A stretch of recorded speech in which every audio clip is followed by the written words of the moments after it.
हम मेरी जीवन रेखा आत्मकथात्मक निबंध जो महावीर प्रसाद द्विवेदी द्वारा लिखा गया था उसका अध्ययन कर रहे थे और कुछ चीज़ें हमने इस अध्याय के अंतर्गत देख ली थी। इस अध्याय में लेखक ने अपने संघर्षों के बारे में बतलाया है और जहाँ तक कलम से संभव हो सका है अपने संघर्षों की कहानी ही बतला रहे हैं। चूँकि आत्मकथा है तो लेखक अपने जीवन के बारे में लिखता है। लेखक कहते हैं, मेरे पिता ईस्ट इंडिया कंपनी की एक पलटन में सैनिक या सिपाही थे। पलटन शब्द जो है वह समूहवाचक संज्ञा के अंतर्गत आता है। पलटन का मतलब होता है सैनिकों का एक समूह। मेरे पिता ईस्ट इंडिया कंपनी की एक पलटन में सैनिक या सिपाही थे। वे मामूली हिंदी पढ़े लिखे थे, बड़े भक्त थे। सिपाहियों के काम से छुट्टी पाने पर राम लक्ष्मण की पूजा किया करते थे। इसी से साथी सिपाहियों ने उनका नाम रखा था लक्ष्मण जी। गदर में पिता की पलटन बागी हो गई। जो बच निकले वे बच गए, बाकी जवान तोपों से उड़ा दिए गए। पलटन इस समय होशियारपुर जो तत्कालीन पंजाब में थी। पिता ने भागकर अपना शरीर सतलुज की वेगवती धारा को अर्पण कर दिया। 1 या 2 दिन बेहोशी की हालत में सैकड़ों कोस दूर आगे की तरफ कहीं वे किनारे लग गए। होश आने पर संभले और हरी मोटी घास के तिनके चूस चूस कर कुछ शक्ति संपादन की। अमूमन होता है कि जब आप काफ़ी भूखे प्यासे रहे हों और आपको जब कुछ दिखाई ना दे रहा हो तो आप अपना ही हाथ या कोई ऐसी वस्तु जिसे ना खाना चाहिए, अखाद्य पदार्थों को खाने लगते हैं। जैसे कुछ लोगों की आदत होती है अपना कपड़ा ही काटने लगते हैं दांत से, मुंह से। तो इसका मतलब ये नहीं है कि वो भूखे थे, इसका मतलब ये है कि वो अपने दिमाग से कृपण हो चुके हैं, गरीब हैं। दिमाग से वो थोड़ा सा असमंजस की स्थिति में है, इसलिए वो ऐसा करते हैं। तो इसलिए ऐसा नहीं किया था। लेखक ने अपने पिताजी के बारे में बतलाया कि जब उनकी पलटन बागी हो गई तो क्या हुआ। काहे हंस रहे हो? बार बार एक ही चीज पर मत जाओ। कुछ ऐसी चीजें भी हो सकती हैं कि तुमसे छूट जाए, तो अपने अध्ययन पर हमेशा कंसंट्रेट रहो। तो महावीर प्रसाद द्विवेदी कह रहे हैं कि मेरे पिताजी फिर घास फूस चूस चूस कर कुछ शक्ति अर्जित किए और उसी के माध्यम से वो फिर आगे बढ़े। मांगते खाते साधु वेश में वे कई महीने बाद घर आए। घर पर कुछ दिन रह रहकर इधर उधर भटकते हुए वे बम्बई पहुँचे। वहाँ बल्लभ संप्रदाय के एक गोस्वामी जी के वहाँ वे नौकर हो गए। उस गोस्वामी की मुलाजिमत में रहे, फिर सदा के लिए उसे छोड़कर घर चले आए। अब देखो, डायरेक्ट वो घर तो गए लेकिन वो इधर उधर भटकते रहे, क्योंकि वो काम करते थे और काम करना उन्हें पसंद था। फिर वो कहाँ चले गए? बम्बई चले गए और बल्लभ संप्रदाय के एक गोस्वामी जी के यहाँ नौकर हो गए। उस गोस्वामी की मुलाजिमत में रहे। मुलाजिमत का मतलब नौकरी में लिखा हुआ है, ये उर्दू शब्द है मुलाजिमत। मेरे पितामह अलबत्ता संस्कृतज्ञ थे और अच्छे पंडित भी थे। पितामह का मतलब पिता के पिता, मेरे पिताजी के पिताजी पितामह, ठीक है। भीष्म पितामह का नाम सुने हो? हाँ, बस हो गए, समझ गए होंगे। बंगाल की छावनियों में स्थित पलटनों को वे पुराण सुनाया करते थे। उनकी एकत्र की हुई सैकड़ों हस्तलिखित पुस्तकें बेच बेचकर मेरे पितामही ने पिता और पितृव्य आदि का पालन किया। वयस्क होने पर 2-4 पुस्तकें मुझे भी घर में पड़ी मिली। मेरे पितृव्य दुर्गा प्रसाद नाम मात्र को हिंदी तथा कैथी जानते थे, पर उनमें नए नए किस्से बनाकर कहने की अद्भुत शक्ति थी। रायबरेली जिले में दानसाय के गौरा के तत्कालीन तालुकेदार भूपाल सिंह के यहाँ किस्से सुनाने के लिए वे नौकर थे। मेरे नाना और मामा भी संस्कृतज्ञ थे। मामा की संस्कृतज्ञता का परिचय स्वयं मैंने उनके पास बैठकर प्राप्त किया था। मतलब इनका जो परिवार था वो संस्कृत निष्ठ था, संस्कृत को जानने वाले थे, और ये अपने मामा को भी बतला रहे हैं कि वो भी संस्कृत थे। लेखक ने जहाँ से संस्कृत की शिक्षा ग्रहण की थी वो अधिकांश शिक्षा कहाँ ग्रहण की थी? मामा जी के पास से ग्रहण की थी। शुरू में लिखा है कि लेखक ने संस्कृत की भी शिक्षा प्राप्त की, उसका यहाँ उन्होंने तथास्थ परिचय प्रस्तुत किया है कि मामा की सांस्कृतिकता का परिचय स्वयं मैंने उनके पास बैठकर प्राप्त किया था। नहीं कह सकता शिक्षा प्राप्त की तरफ प्रवृत्त होने का संस्कार मुझे किस किस से हुआ, पिता से या पितामह से या अपने ही किसी पूर्व जन्म के कृतकर्म से। कभी कभी ऐसा होता है कि आपको अनायास चीज जो मिल जाती है उस पर आपको विश्वास नहीं होता, और जब आपसे पूछता है कोई कि आपके बताइए 98% कैसे आ गए, तो आप बता ही नहीं पाते कैसे आ गए। आश्चर्य की बात है, कैसे आ गए। आप मान लीजिए आपके 98% आ गए 10th में, और आपसे कोई पूछा कि आप कि कैसे आ गए 98%, तो आप बतलाएंगे कि पता नहीं कैसे आ गए। मोबाइल से भी पढ़ते थे और स्कूल में भी जाके पढ़ते थे और फिर खेलते भी थे, पता नहीं कैसे आ गए। लगता है कि टीचर अच्छे से कॉपी नहीं चेक किया, या मैं इतना सुंदर लिख पाया, कैसे लिख पाया पता नहीं, ब्रह्मा जी आके लिख दिए क्या? ऐसा कुछ नहीं होने वाला है। ब्रह्मा जी आके नहीं लिखेंगे, आपको ही लिखना पड़ेगा। मेहनत करिए, ठीक है। तो लेखक कहते हैं कि पता नहीं, क्योंकि उन्होंने अपने जीवन के 4 सिद्धांत बनाए थे। पहला सिद्धांत क्या बनाया था?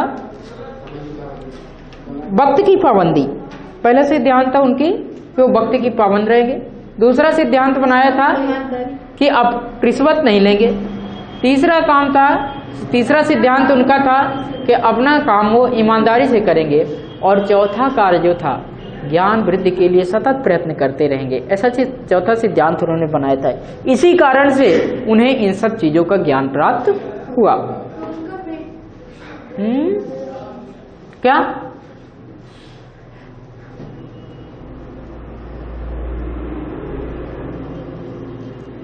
बचपन से ही मेरा अनुराग तुलसीदास जी की रामचरितमानस और ब्रजवासी दास के ब्रज विलास पर हो गया था। फुटकर कवित्व भी मैंने सैकड़ों कंठस्थ कर लिए थे। होशंगाबाद में रहते समय भारतेंद्र हरिश्चंद्र के कविवचन सुधा, ये पत्रिका का नाम है, आप याद रख लीजिएगा, कविवचन सुधा भारतेंद्र हरिश्चंद्र की, और गोस्वामी राधाचरण के एक मासिक पत्र ने मेरे उस अनुराग की वृद्धि की। किस अनुराग की वृद्धि की? जो अनुराग उन्हें, अनुराग का मतलब प्रेम से है, प्यार से है, तो जो अनुराग उन्हें तुलसीदास जी की रामचरितमानस में था और ब्रजवासी दास के ब्रजविलास पुस्तक पर जो था उसके इन्होंने कुछ कवित्व एक छंद का प्रकार है, सवैया कवित्व ये छंद के प्रकार हैं। जब आप छंद पढ़ेंगे तब जानेंगे। तो कुछ कवित्व इन्होंने अध्ययन में रट लिए थे, और उसको लिखने के साथ साथ वो लिखते भी थे कवित्व, फिर लिखने भी लगे, लेखक कवित्व लिखने भी लगा। और जब कविवचन सुधा का इन्होंने अध्ययन किया तो उनसे भी इनको उसमें अपने अनुराग में, अपने प्रेम के प्रति, मतलब जो पुस्तकों से इनका प्रेम था वो बढ़ता ही चला गया। वहीं मैंने पिंगल का पाठ पढ़ा। फिर क्या था, मैं अपने को कभी ही नहीं महाकल समझने लगा। डिंगल एवं पिंगल भाषा होती थी, जो डिंगल और पिंगल भाषा का प्रयोग आदिकाल में किया जाता था, वीर गाथा काल में। ये द्विवेदी युग की बात है, ये आधुनिक युग की बात है, बहुत पुरानी। लेकिन इन सब अध्ययन के साथ लेखक को ऐसा लगने लगा, चूंकि लेखक समझने लगा, जैसे आप एक सुने होंगे कि मैं महावीर हूँ, पापड़ को तोड़ सकता हूँ, गुस्सा आ जाए तो कागज को मड़ोड़ सकता हूँ। नहीं सुने। ये हास्य अलंकार का हास्य रस का एक उदाहरण है, आप समझ लीजिए। तो लेखक अपना ही हंसी थोड़ा सा उपहास कर रहे हैं कि मैं अपने को कभी नहीं महाकवि समझने लगा था। मेरा यह रोग बहुत समय तक ज्यों का त्यों बना रहा। झांसी आने पर मैंने पंडितों की कृपा से प्राकृत कवियों के काव्यों का अनुशीलन किया तब मुझे अपनी भूल मालूम हो गई और छंदोबद्ध प्रलापों की जाल से मैंने सदा के लिए छुट्टी ले ली। देखिए, जब तक आप जैसे गांव में यहाँ से पढ़ के जाते हैं, आप गांव में तो खूब मारते होंगे कि हम बाहर शहर से पढ़ के आए हैं, लेकिन अच्छा पढ़ा लिखा गांव का ही लड़का मिल जाए तो फिर बोलती बंद हो जाती है ना। तो यही होता है कि जब तक अपने लेवल का आदमी ना मिले तब तक समझ में नहीं आता। खूब मंडूक बनकर रहते हैं। खूब मंडूक का मतलब है कुएं का मेढक अपने आप को राजा समझता है और ये समझता है इतना ही बड़ा संसार है, लेकिन जब वो कुएं से बाहर आता है तब समझ में आता है संसार बहुत बड़ा है। तो ऐसे ही लेखक को धोखा हो गया। कुछ छंद लिखने लगे थे, पढ़ने लगे थे, तो लेखक के लगा मैं कवि नहीं महाकवि हूँ। लेकिन जब पंडितों के सानिध्य में आए, पंडित का मतलब है जो शास्त्र का ज्ञाता हो, पंडित जात से मतलब नहीं है, तो लेखक ने कहा वहां से मेरी जो भूल थी वो ध्यान आई कि अब मैं गलत हूं। पर गद्य में कुछ ना कुछ लिखना जारी रखा। संस्कृत और अंग्रेजी की पुस्तकों के कुछ अनुवाद भी मैंने किए। यहां से लेखक आपने देखा कि लेखक परिचय में कि लेखक क्या कर रहा है, पूर्ति कर रहा है। उस जो खाली स्थान की थी तत्कालीन समय में लेखक गद्य की विधा से कुछ पूर्ति कर रहा है, नवीन सृजन नहीं कर रहा है बल्कि कुछ पूर्ति कर रहा था। तो यहीं से लेखक ने अपने थोड़ा हस्त कौशल को बढ़ाया और पद्य को छोड़कर गद्य की भाषा में लिखना ज्यादा प्रारंभ किया। जब मैं झांसी में था तब वहां के तहसीली स्कूल में एक अध्यापक ने मुझे कोर्स की एक पुस्तक दिखाई, नाम था तृतीय रीडर। उसमें बहुत से दोष दिखाए। उस समय तक मेरी लिखी हुई कुछ समालोचनाएं प्रकाशित हो चुकी थी। इससे उस अध्यापक ने मुझसे उस रीडर की भी आलोचना लिखकर प्रकाशित करने का आग्रह किया। मैंने रीडर पढ़ी और अध्यापक महाशय की शिकायत को ठीक पाया। नतीजा यह हुआ कि उसकी समालोचना मैंने पुस्तककार में प्रकाशित की। इस रीडर का स्वत्वाधिकारी था प्रयाग का इंडियन प्रेस। अतएव इस आलोचना की बदौलत उसने सरस्वती पत्रिका का संपादन कार्य मुझे दे डालने की इच्छा प्रकट की। मैंने इसे स्वीकार कर लिया। यह घटना रेल की नौकरी छोड़ने के 1 साल पहले की है। जब रेलवे की नौकरी कर रहे थे लेखक, उसके 1 साल पहले की बात बतला रहे हैं। तब तो फिर कैसे उनके पास सरस्वती पत्रिका का संपादन प्राप्त हुआ, जहां से वो कम से कम कितने रुपए, 20 रुपए उजरत के और 3 रुपए डांट के मिल जाते थे। उसके पहले की कहानी बता रहे हैं कि सरस्वती पत्रिका का संपादन मुझे किस प्रकार से मिला। लेखक चूंकि इस समय लेखन कार्य प्रारंभ कर चुके थे और समालोचना भी लिख रहे थे। एक अध्यापक थे जो क्या दिए उनको, तृतीय रीडर नाम की एक पुस्तक दिए और उसमें कई सारे दोष दिखाए। कुछ न कुछ लेखन में दोष होता है और जब आप किसी व्यक्ति का या किसी रचना का दोषपूर्ण या उसमें क्या विशेषताएं हैं, क्या कमी रह गई, इस चीज का जब प्रकाशन करते हैं, लेखन करते हैं, तो वो समालोचना के अंतर्गत चीज आती है। तो लेखक ने समालोचना लिखी और समालोचना लिखने के बाद उस तृतीय रीडर पुस्तक का क्या लिखा, उन्होंने समालोचना लिखी और जिसमें उनकी समालोचना प्रकाशित हुई उसका नाम था पुस्तककार। और पुस्तकाकार जो जिसमें प्रकाशित हुई उनकी रचना पुस्तकाकार, उसका प्रकाशन किसमें था, प्रयाग का इंडियन प्रेस। ठीक है, और प्रयाग के इंडियन प्रेस पर ही कौन सी पुस्तक छपती थी, सरस्वती पत्रिका छपती थी। वहीं से इन्हें सरस्वती पत्रिका का संपादन मिला। नौकरी छोड़ने पर मेरे मित्रों ने कई प्रकार से मेरी सहायता करने की इच्छा प्रकट की। किसी ने कहा आओ मैं तुम्हें अपना प्राइवेट सेक्रेटरी बनाऊंगा, किसी ने लिखा मैं तुम्हारे साथ बैठकर संस्कृत पढ़ूंगा, किसी ने कहा मैं तुम्हारे लिए छापा खाना खुलवा दूंगा इत्यादि। पर मैंने सबको अपनी कृतज्ञता की सूचना दे दी और लिख दिया कि अभी मुझे आपके सहायता दान की विशेष आवश्यकता नहीं है। लेखक कुछ और ही करना चाहता था और कृतज्ञता व्यक्त की। कृतज्ञता का मतलब क्या है, थैंकफुलनेस। ठीक है, थैंक्स कहा, क्या थैंक्स, मुझे आपके चुटका की जरूरत नहीं है, मेरे पास यदि ज्ञान है तो मैं लिख लूंगा। ठीक है, तो लेखक ने ऐसा ही किया और चुटका नहीं लिया, बैसाखी का सहारा नहीं लिया। और यदि आप भी वैशाखी का सहारा नहीं लेंगे तो ठीक ठाक हो जाएंगे। मैंने सोचा, अव्यवस्थित चित्त मनुष्य की सफलता में सदा संदेह बना रहता है। देखिए, ये मोस्ट इम्पोर्टेंट लाइन है और ये लाइन लिखने को भी आती है भाव सौंदर्य में या भाव पल्लवन में। अव्यवस्थित चित्त मनुष्य की सफलता में सदा संदेह रहता है। आपको इसको लिख के लाना है कम से कम 50 शब्दों में। क्यों न मैं अंगीकृत कार्य भी में अपनी सारी शक्ति लगा दूं, प्रयत्न और परिश्रम की बड़ी महिमा है। अतएव सब तज हरि भज की मसल को चरितार्थ करता हुआ इंडियन प्रेस के प्रदत्त काम में मैं अपनी शक्ति खर्च करने लगा। हाँ, जो थोड़ा बहुत अवकाश कभी मिलता तो मैं उसमें अनुवाद आदि का कुछ काम और करता था। समय की कमी के कारण मैं विशेष अध्ययन न कर सका। इसी से संपत्ति शास्त्र नामक पुस्तक को छोड़कर और किसी अच्छे विषय पर कोई नई पुस्तक नहीं लिख सका। इनकी विशेष पुस्तक थी संपत्ति शास्त्र। उस पुस्तक को कवि ने, लेखक ने लिखा। कहते हैं कि कार्य में व्यस्त होने के कारण मैं ज़्यादा कोई नवीन पुस्तकें लिखने में असमर्थ रहा, नहीं लिख सका। मेरी सेवा से सरस्वती का प्रचार प्रसार जैसे जैसे बढ़ता गया और मालिक का मैं जैसे जैसे अधिकाधिक विश्वास भाजन होता गया, वैसे ही मेरी सेवा का बदला भी मिलता गया और मेरी आर्थिक स्थिति प्राय वैसी ही हो गई जैसे रेलवे की नौकरी छोड़ने के समय थी।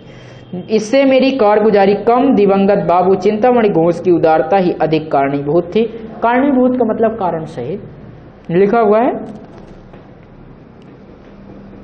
उन्होंने मेरे संपादन स्वातंत्र में कभी बाधा नहीं डाली। वे मुझे अपना कुटुंबी सा समझते रहे और उनके उत्तराधिकारी अब तक भी मुझे वैसे ही समझते रहे। कुटुंबी जन का मतलब समझते हैं परिवार का सदस्य समझ लेना। जब आपके कार्य कोई ज़्यादा आने लगे तो उसे आप क्या कहते हैं, आप तो घर के हो, है ना। हो जाता है ऐसा।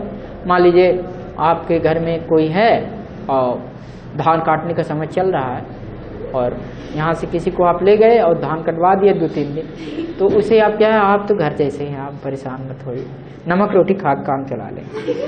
इस समय तो कितने ही महारानियां हिंदी का गौरव बढ़ा रही हैं, पर उस समय एकमात्र सरस्वती पत्रिकाओं की रानी नहीं, पाठकों की सेविका थी। यहाँ कृतज्ञता व्यक्त कर रहे हैं और महावीर प्रसाद द्विवेदी कृतार्थ होकर आभार व्यक्त कर रहे हैं कि इस समय तो बहुत सारी पत्रिकाएं हैं जो हिंदी को उत्तरोत्तर प्रगति की ओर ले जा रही हैं, लेकिन उस समय केवल सरस्वती पत्रिका थी जो पाठकों की सेविका थी, स्वामिनी नहीं बल्कि सेविका थी। तब उसमें कुछ छापना या किसी के जीवन चरित्र आदि प्रकाशित करना जरा बड़ी बात समझी जाती थी। दशा ऐसी होने के कारण मुझे कभी कभी बड़े बड़े प्रलोभन दिए जाते थे।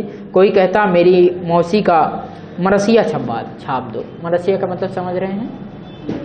मरसिया का मतलब नहीं जानता, देखिए लिखा होगा, हाँ शोक गीत, ठीक है। कोई कहता मेरी मौसी का मरसिया छपवा दो, मैं तुम्हें निहाल कर दूंगा, बहुत सारा पैसा दे दूंगा। कोई लिखता अमुक सभापति की स्पीच छाप दो। तब पत्रिकाएं चलती थी, दैनिक समाचार पत्र कम चला करते थे। जैसे आजकल दैनिक समाचार पत्र चलते हैं वैसे पत्रिकाएं चला करती थी, साप्ताहिक या मासिक। सरस्वती पत्रिका मासिक पत्रिका थी जो महीने में 1 दिन आती थी। अभी भी आपको पत्रिकाओं का नाम ध्यान रखना चाहिए, अभी भी कौन कौन सी पत्रिकाएं आ रही हैं, उन सब चीज़ों को आपको सूची बनाना चाहिए। मैं तुम्हारे गले में बनारसी दुपट्टा डाल दूंगा।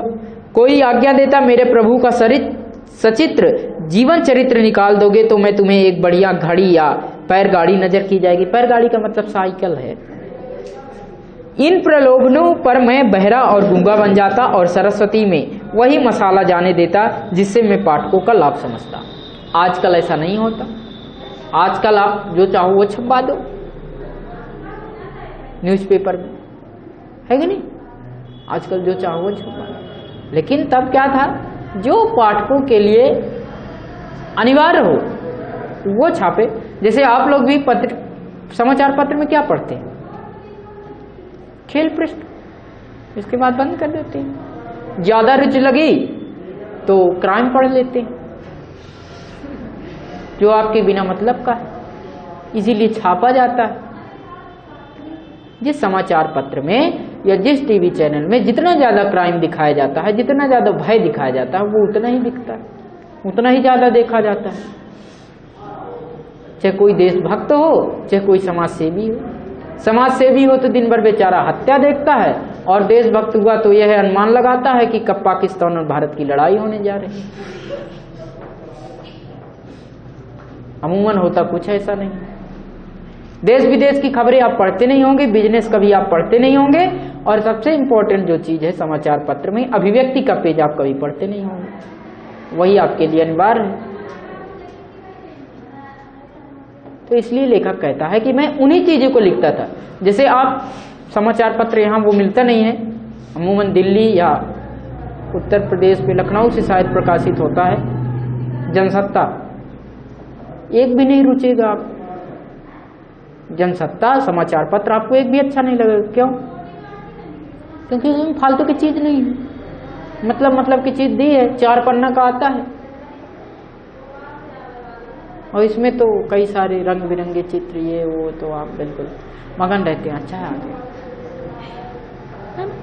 तो आप लेखक कहता है कि मैं उस समय की तत्कालीन परिस्थितियों को ध्यान में रखकर ऐसी चीजें डालता था उसमें, चाहे भले ही कितने प्रलोभन मुझे आ जाए कि मैं तुम्हें गाड़ी दे दूंगा, मैं तुम्हें मोटरसाइकिल दिलवा दूंगा, घड़ी दिलवा दूंगा, तो ऐसे प्रलोभनों से मैं बच के रहता था।